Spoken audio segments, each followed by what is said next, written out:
Hello दोस्तों, नमस्कार। स्वागत है आप सभी लोगों को अपना प्यारा सा परिवार मैट्रिक बोर्ड वाल्स में। तो दोस्तों, मैं हर रोज़ की तरह आ गया हूं आप सभी लोगों को सामने बहुत ही महत्वपूर्ण टॉपिक को लेकर, क्लास को लेकर, जिसे मैं कहता हूं सेट वाइज ऑब्जेक्टिव क्वेश्चन को लगाना। ये जो हैं ये सेट थ्री हैं। सेट थ्री कहने का मतलब मैं आपको हर सेट में 40 क्वेश्चन करवाता हूँ। इसी तरह ये सेट थ्री है, यानी इससे पहले मैं 80 ऑब्जेक्टिव करवा चुका हूँ, जो कि 2 सेट में है। यदि आप नहीं देखे हैं तो वो हमारे यूट्यूब चैनल पे हैं, आप जाकर देख सकते हैं। तो दोस्तों, मैं इस सेट को शुरू करने से पहले, ऑब्जेक्टिव करवाने से पहले आप सभी लोगों से रिक्वेस्ट करना चाहूँगा कि प्लीज़ वीडियो अच्छा लगे तो अपने दोस्तों में शेयर कीजिएगा, लाइक कीजिएगा, सब्सक्राइब तो करना ज़रूरी है। क्या कि सब्सक्राइब नहीं कीजिएगा, वीडियो डालेंगे तो आपके पास पहुंचेगा नहीं, तो फिर आप देख नहीं पाइएगा। ठीक है। तो दोस्तों, ये सारी चीज़ें हैं। कुल मिलाकर कहने का मतलब मेरे को यह है कि आप प्लीज़ हमें सपोर्ट कीजिए। हमसे जो भी मदद हो रहा है मैं आपको कर रहा हूँ, ठीक है। तो उसी नज़र से आप मुझे सपोर्ट कीजिए प्लीज़, ठीक है। देखिए, वीडियो को मन लगाकर देखिए। ये सब अलग की बात है, ठीक है। बट यहाँ पे आपको कंटेंट जो दिया जा रहा है, मैं 100% के साथ कहता हूँ, एग्ज़ाम के बाद इसी में से आपको क्वेश्चन ढूंढ कर बताऊँगा कि देखो क्वेश्चन आया कि नहीं। लेकिन अभी जो जिसे लग रहा है कि ये तो आके ऐसी बकबका के चल जाता है, बकबक करके, तो भाई हमारे पास डिजिटल बोर्ड तो है नहीं कि हम डायरेक्ट उसी से पढ़ा दें। यही क्वेश्चन में सब पढ़ाता है, तो वो सब बहुत बड़ा टीचर है। चलो कोई बात नहीं है, आप सभी लोग समझदार हैं, समझते होंगे। हमारे वीडियो को देखिए, पसंद आए तो लाइक कीजिए और अपने दोस्तों में शेयर करना मत भूलिएगा, ठीक है। तो दोस्तों, यह जो समय है, एग्ज़ाम का समय है, बहुत ही इम्पोर्टेंट समय है। इसे हर मिनट सही से उपयोग कीजिएगा, सोच समझ कर यूज कीजिएगा। हर एक कदम पे इसको सोच कर यूज कीजिएगा, ठीक है। नहीं तो अंत में आपको पता चलेगा कि हाथ में शून्य आ गया है, ठीक है। चलिए, बात करवा है लेकिन सच है। तो क्वेश्चन को स्टार्ट करते हैं, ठीक। पहला क्वेश्चन क्या है साइंस में, ये सेट जो है 3 है, ठीक है, सेट 3 है, ठीक है। तो ये पहला क्वेश्चन क्या है, दंत विशेषज्ञ किस दर्पण का उपयोग मरीजों के दांत को बड़ा प्रतिबिंब देखने के लिए करता है। कहने का मतलब क्वेश्चन यह कहता है कि दांत के जो डॉक्टर होता है, दांत तो छोटा होता है, लेकिन दांत में कीड़ा है, दर्द हो रहा है, तो ये सब देखने के लिए दांत के डॉक्टर के पास जाते हैं ना, तो उसे दंत विशेषज्ञ कहते हैं, ठीक है।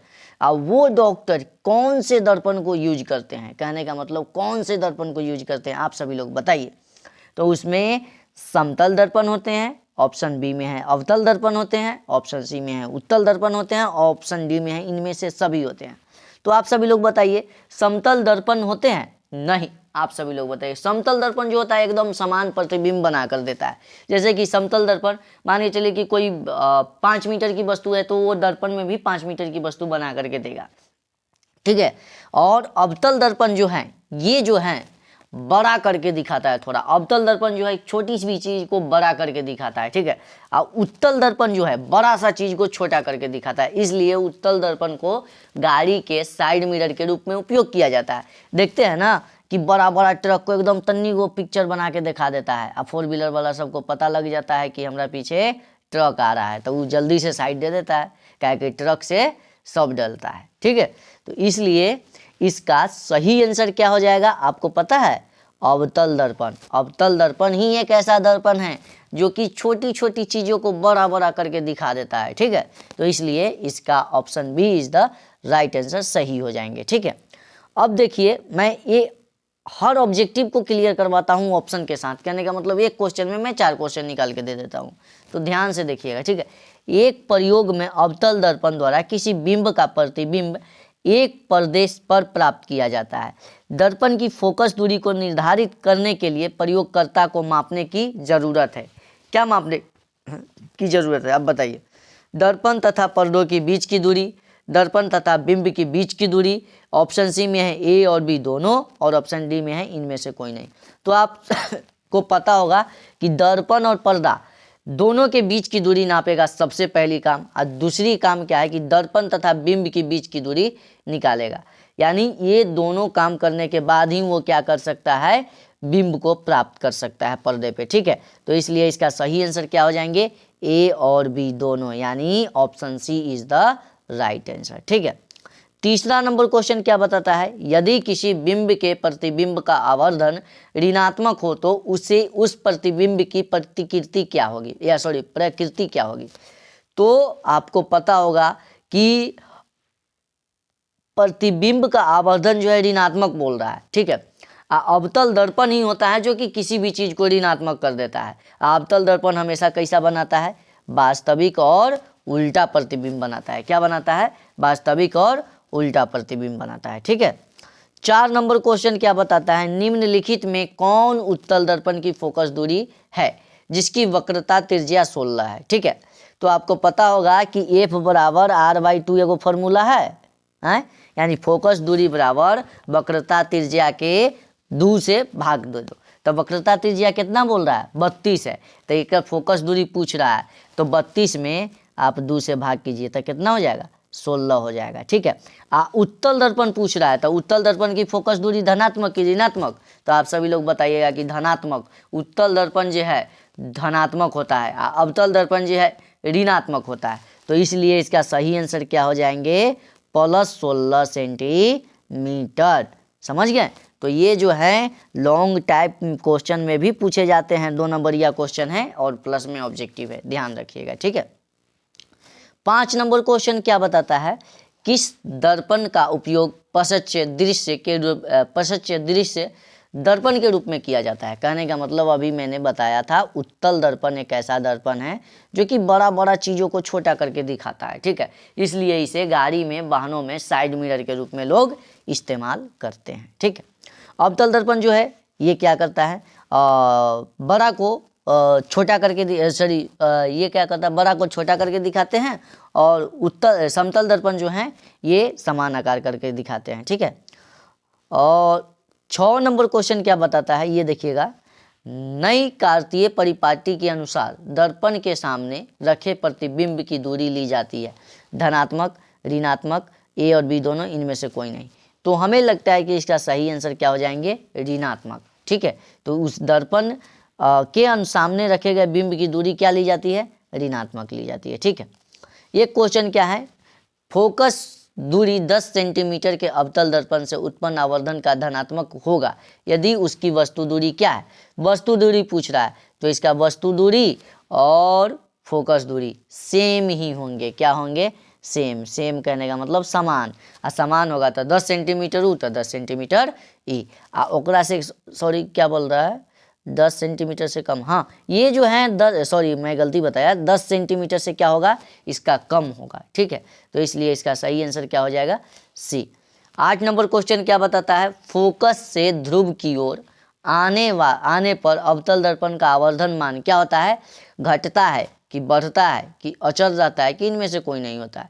तो आपको सही आंसर क्या हो जाएंगे, इनमें से कोई नहीं, यानी none of these, none of these, none of these. ठीक है, इसका सही आंसर ये हो जाएंगे। ठीक है, 9 नंबर क्वेश्चन क्या बताता है, एक अवतल दर्पण के प्रधान अक्ष पर चलती चींटी का प्रतिबिंब सीधा है तथा बढ़ता जा रहा है, चींटी की गति की दिशा है क्या। तो चींटी की गति की दिशा तभी उधर किधर है आप बताइए। तो ये फोकस जन्ने से ध्रुव है उसके ओर से, यानी ध्रुव की ओर ध्रुव की ओर से ये क्या कर रहा है, फोकस कर रहा है। ठीक है, तो इसलिए फोकस से ध्रुव की ओर हो जाएगी इसका सही आंसर। ठीक है, 10 नंबर क्वेश्चन क्या बताता है, अवतल दर्पण किस प्रकार का दर्पण है। तो अवतल दर्पण को अभिसारी दर्पण कहते हैं, यानी इस प्रकार ये क्या है, अभिसारी दर्पण भी है, अभिसारी दर्पण भी है। यहाँ से 2 नंबरिया क्वेश्चन बहुत अच्छा पूछा जाता है, अपसारी और अभिसारी दर्पण में अंतर स्पष्ट करें, पहला क्वेश्चन। दूसरा क्वेश्चन, अवतल दर्पण को अभिसारी दर्पण क्यों कहते हैं। तीसरा क्वेश्चन, उत्तल दर्पण को अपसारी दर्पण क्यों कहते हैं। ठीक है, तो इसको इसलिए कहते हैं, अवतल दर्पण को अभिसारी दर्पण इसलिए कहते हैं क्योंकि ये प्रकाश की किरण को क्या कर देता है, अभिसरित कर देता है। ठीक है, यानी अभिसरित कर देता है, इसलिए इसे अभिसारी दर्पण कहते हैं। अपसारित यानी उत्तल दर्पण प्रकाश की किरण को क्या कर देता है, अपसारित कर देता है, इसलिए अपसारी दर्पण कहते हैं। ठीक है, टिंडल प्रभाव प्रदर्शित करता है। तो टिंडल प्रभाव जो है क्या प्रदर्शित करता है, ये प्रकाश की प्रकीर्णन को प्रदर्शित करता है। प्रकीर्णन को, किस चीज को, प्रकीर्णन को, प्रकीर्णन को ये क्या करता है, प्रदर्शित करता है। तो इसलिए टिंडल प्रभाव कहलाता है। ठीक है, किसी अंतरिक्ष यात्री को आकाश कैसा प्रतीत होता है, यानी कहने का मतलब जो व्यक्ति, जो साइंटिस्ट, जो वैज्ञानिक अंतरिक्ष में जाते हैं तो उन्हें आकाश कैसा प्रतीत होता है, तो उन्हें ब्लैक दिखता है, काला काला काला कोबरा दिखता है। क्या दिखता है, काला काला दिखता है उन्हें आकाश। ठीक है, तो ये बहुत ही अच्छा क्वेश्चन है। इसमें ये क्वेश्चन नहीं, सारे के सारे क्वेश्चन चुनिंदे हैं, एक न एक नंबर का क्वेश्चन है जो कि एग्जाम में, ये सब अतिथि वाले क्वेश्चन है, क्या गेस्ट क्वेश्चन है, चीफ गेस्ट। ठीक है, दृश्य प्रकाश में किस वर्ण का तरंगदैर्ध्य अधिकतम होता है, तो इसमें आपको पता होगा कि लाल रंग ही ऐसा है जिसका तरंगदैर्ध्य बहुत अधिक होता है। तब ना देखते हैं रोड पे जाते हैं तो जहाँ जहाँ पे मतलब कि टर्निंग पे होता है वहाँ पे टर्निंग पॉइंट पे रेड का यूज किया जाता है, वहाँ पे खतरा का इस्तेमाल किया जाता है, वो लिख दिया जाता है। रोड में कहीं कहीं मतलब कि वो जो क्या होता है रोड लाइट, वो उसमें रेड कलर का यूज किया जाता है क्योंकि लाल रंग का तरंगदैर्ध्य ज़्यादा होता है। ठीक है, वो दूर से ही दिख जाता है कि ये यहाँ पे खतरा का निशानी है, यानी यहाँ पे खतरा है। ठीक है, 14 नंबर क्वेश्चन क्या बताता है, कुछ बादलों का रंग उजला क्यों होता है, तो कुछ बादलों का रंग उजला नहीं होता है, उजला होता है। ठीक है, तो वो क्या होता है, प्रकीर्णन के कारण। किस कारण, प्रकीर्णन के कारण। प्रकीर्णन के कारण बादलों का रंग कैसा होता है, उजला होता है। ठीक है, 15 नंबर क्वेश्चन क्या बताता है, 15 नंबर क्वेश्चन यह बताता है कि शुष्क सेल में ऋण इलेक्ट्रोड बना होता है। शुष्क सेल में ऋण इलेक्ट्रोड जो होता है जास्ता का बना होता है। जास्ता कहने का मतलब तांबा, तांबा का बना होता है। ठीक है, तो इसलिए 16 नंबर क्वेश्चन क्या हो जाएंगे, एक इलेक्ट्रॉन पर क्या होता है, तो 1.6 इंटू 6 के पावर -10 कूलम। एक इलेक्ट्रॉन बराबर 1.6 गुने 10 के पावर -19 कूलम इसका जो है मान होते हैं। ठीक है, तो इसलिए इसका सही आंसर क्या हो जाएंगे, सी हो जाएंगे। ठीक है, 17 नंबर क्वेश्चन क्या है, विद्युत आवेश के प्रवाहित दर को क्या कहते हैं, धारा कहते हैं। धारा, धारा कहने का मतलब विद्युत धारा, ये दूसरा धारा नहीं। तो यानी यहाँ से आपको 2 नंबर यह क्वेश्चन भी क्रिएट हो रहा है, ध्यान देने वाली बात है। आपसे पूछेगा विद्युत धारा किसे कहते हैं, तो विद्युत आवेश की प्रवाहित दर को क्या कहते हैं, विद्युत धारा कहते हैं, या विद्युत आवेश के प्रवाहित दर को विद्युत धारा कहा जाता है। ठीक है, तो यहाँ से आपका लघु उत्तरीय भी क्वेश्चन क्रिएट हो रहा है, जहाँ जहाँ होता है वहाँ वहाँ मैं आप सभी लोगों से बताता हूँ। प्लीज़ आप सभी लोग इस वीडियो को सीरियस मूड में देखिएगा। ठीक है, आप लोग देखिए, ज़रूर फ़ायदे होंगे, फ़ायदे नहीं 100% ही फ़ायदे होंगे। ठीक है, तो अगले क्वेश्चन की तरफ देखते हैं। अगले क्वेश्चन क्या बताता है, एक माइक्रो एम्पियर में के तुल्य कितने विद्युत धाराएं होंगी, तो माइक्रो एम्पियर कहने का मतलब माइक्रो यानी क्या होता है, -6 होता है। क्या होता है, -6। तो -6 देख कर क्या बस टक से टिक लगा देना है, तो ऑप्शन सी इज द क्या हो जाएंगे, राइट आंसर हो जाएंगे। ठीक है, 19 नंबर क्वेश्चन क्या है, वोल्टता V1 पर शक्ति P1 एक प्रतिरोध वोल्टता V2 पर शक्ति P2 के प्रतिरोधक की श्रेणी में जुड़ा है, तो समतुल्य प्रतिरोध क्या होगा, तो जोड़ दीजिए ना, सिंपल V1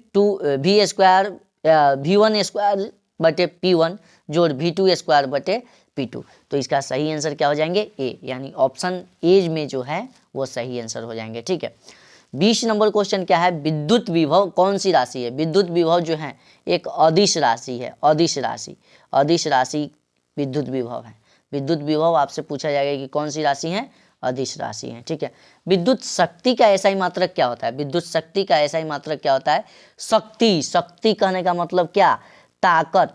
और जेकरा पास शक्ति ज़्यादा होता है वो क्या कर देता है, कोई भी व्यक्ति को बाट लगा देता है। जैसे मान के चलिए कि इलेक्शन हो रहा है, चुनाव हो रहा है। ठीक है, एक पार्टी के पास पैसा ज़्यादा है और एक पार्टी के पास पैसा कम है। अब बिहार का चुनाव जो है, लोकतंत्र जो है खतरे में है, पैसा पे वोट को बेचा जाता है, खरीदा जाता है। तो वो व्यक्ति जो है कम पैसे वाले बड़े पैसे वाले को क्या सॉरी बड़े पैसे वाले जिसके पास पैसा ज़्यादा है, वे अपनी शक्ति से क्या कर देंगे, पूरा बोट को रातों रात खरीद करके उन्हें वाट लगा देंगे। क्या लगा देंगे, वाट लगा देंगे। वो अचानक क्या हो जाएगा, कंफ्यूज हो जाएगा कि साला हमारा वोट था, ये सब चला कहाँ गया, हम चुनाव हारे कैसे। तो इसलिए ये याद करने का ट्रिक हुआ, ठीक है। तो जिसके पास शक्ति रहता है वो वाट लगा देता है किसी को भी। यानी इस समय में शक्ति को संचित कीजिए, संचय कीजिए। आपके पास शक्ति होगी तो आपके पास प्यार, मोहब्बत, धन, इज्जत, सारे चीज़ आपके सामने होंगे, ठीक। शक्ति नहीं है तो कुछ नहीं है, ठीक है। चलिए देखते हैं ना, बूढ़ पुरानिया एकदम शक्तिहीन हो जाते हैं तो चुपचाप बैठल रहते हैं, टुकुर टुकुर देखते रहते हैं। तो वहीं से एग्जाम्पल देख लीजिए। 22 नंबर क्वेश्चन क्या है, निम्न में किसका अर्थ जल होता है। जल कहने का मतलब हाइड्रो, हाइड्रो कहने का मतलब जल, जल का रासायनिक सूत्र क्या होता है, H2 होता है।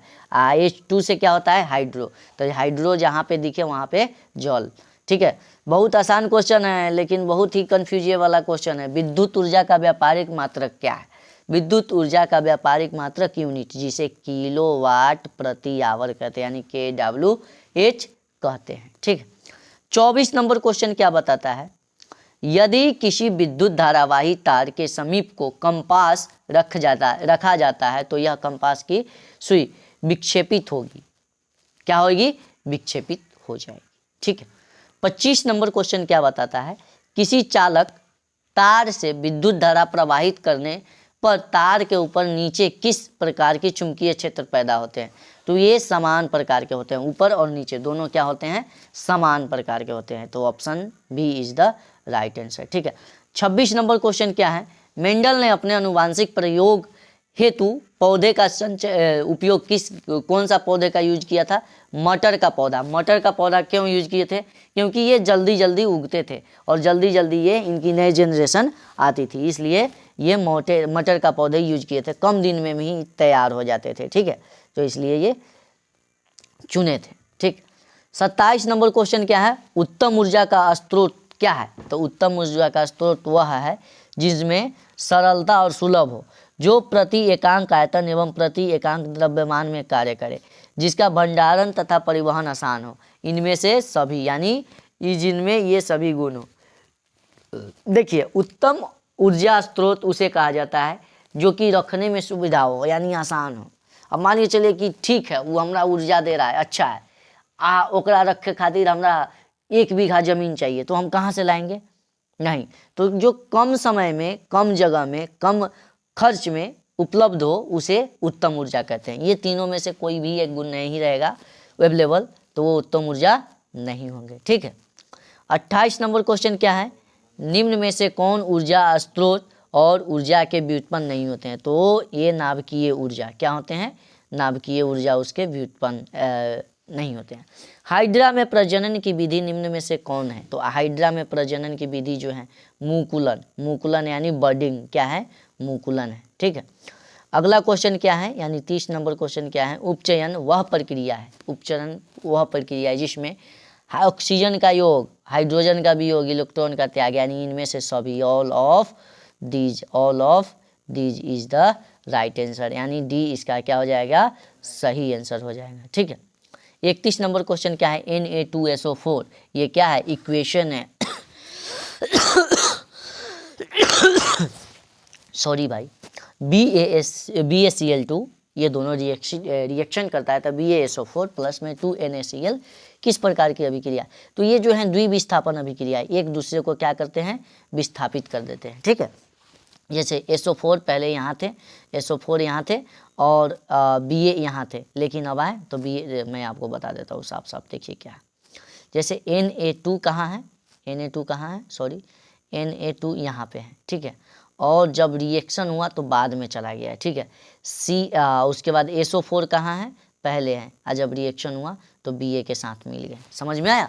तो ये विस्थापन, यानी एक दूसरे को क्या कर देते हैं, विस्थापित कर देते हैं, ठीक। 32 नंबर क्वेश्चन क्या है, ध्यान से देखने वाली बात है। जिंक प्लस कॉपर सल्फेट यानी Zn प्लस CuSO4 जब अभिक्रिया करता है तो Zn प्लस Cu अलग अलग हो जाता है। किस प्रकार के, तो ये विस्थापन अभिक्रिया है। विस्थापन और द्विविस्थापन अभिक्रिया लघु त्रीय में पूछता है, याद रखिएगा, ठीक है। अभिक्रिया जिनमें आयनों का आदान प्रदान होता है कहलाती है क्या, द्विविस्थापन। जिनमें आयनों का आदान प्रदान होता है उन्हें द्विविस्थापन अभिक्रिया कहते हैं। यानी तीनों क्वेश्चन रिलेटेड हैं एक दूसरे से। एथिल एल्कोहल का व्यापारिक उत्पादन किस रासायनिक अभिक्रिया द्वारा होता है, तो ये किण्वन द्वारा होता है। किण्वन द्वारा, किसके द्वारा, किण्वन द्वारा होता है, ठीक है। निम्नलिखित अभिक्रिया में कौन अपघटन की अभिक्रिया का एक उदाहरण है, तो इसमें 2KClO3 जब विघटित होता है KCl और 3O2 में, तो ये इसका उदाहरण है, ठीक है। जब सोडियम हाइड्रोक्साइड जिंक से अभिक्रिया करता है तो कौन सा उत्पाद बनता है, तो वे कौन सा उत्पाद बनते हैं, Na2ZNO प्लस H2O उत्पाद बनते हैं, ठीक है। तो इसका सही आंसर ये हो जाएंगे, ठीक। लिटमस विलियन बैगनी रंजक होते हैं जिसे निकाला जाता है क्या, लाइकेन के पत्ते से निकाले जाते हैं। क्या, लाइकेन के पत्ते से। लाइकेन का एक पेड़ होते हैं, उससे क्या निकाले जाते हैं, लिटमस पत्र या उसे विलियन बैगनी रंजक बोले जाते हैं, ठीक है। 38 नंबर क्वेश्चन क्या है, सोडियम कार्बोनेट के जलीय घोल में मिथाइल ऑरेंज का घोल मिलाने पर घोल का रंग परिवर्तित होकर कैसा हो जाता है, तो वे पीला हो जाते हैं। कैसा हो जाता है, पीला, यानी येलो हो जाते हैं, ठीक है। ये सारी चीज़ें हैं। 39 नंबर क्वेश्चन क्या है, 39 नंबर क्वेश्चन क्या है, सोडियम क्लोराइड के जलीय विलयन से विद्युत धारा प्रवाहित करने पर यह वियोजित होकर सोडियम हाइड्रोक्साइड बनाता है। इस प्रक्रिया को क्या कहते हैं, क्लोरो क्षार अभिक्रिया। क्या कहते हैं, क्लोरो क्षार अभिक्रिया। 40 नंबर क्वेश्चन क्या है, निम्नलिखित में कौन सही है, तो आप सभी लोग को पता होगा कि ये पहले से रेड किया हुआ, यानी यस सही है, ठीक है। सही से देख लीजिएगा कहीं गलत हो, ओके। Na2 होना चाहिए, क्या, Na2 × CO3 प्लस में 10H2O, ये एक फॉर्मूला है, ठीक है, किसी तत्व का, वो मैं आप सभी कमेंट में बताइएगा, ठीक है। तो दोस्तों मैं आपको 40 क्वेश्चन करवाया, इसमें बहुत ही VVI ऑब्जेक्टिव है, ठीक है। तो दोस्तों प्लीज़ आप सभी लोग को सपोर्ट की ज़रूरत है इस भाई को, क्योंकि आपका सपोर्ट के बिना मेरा जीवन अधूरा है। मैं इतना मेहनत कर रहा हूँ क्योंकि आप सभी लोगों को मुझे प्यार मिले, ठीक है। इसमें थोड़ा कमी है, प्लीज़ इस वीडियो को अपने दोस्तों में शेयर कीजिए, लाइक कीजिए, सब्सक्राइब कीजिए। और हाँ, मिलता हूँ इसी प्रकार के अगले वीडियो में। और PDF या नोट्स लेना चाहते हैं तो हमारे डिस्क्रिप्शन में नंबर दिया गया है, उस पर व्हाट्सएप मैसेज कीजिए, आपको नोट्स मिल जाएंगे, ठीक है। तो मिलते हैं अगले वीडियो में, तब तक bye, take care, love you all मेरे फ्रेंड।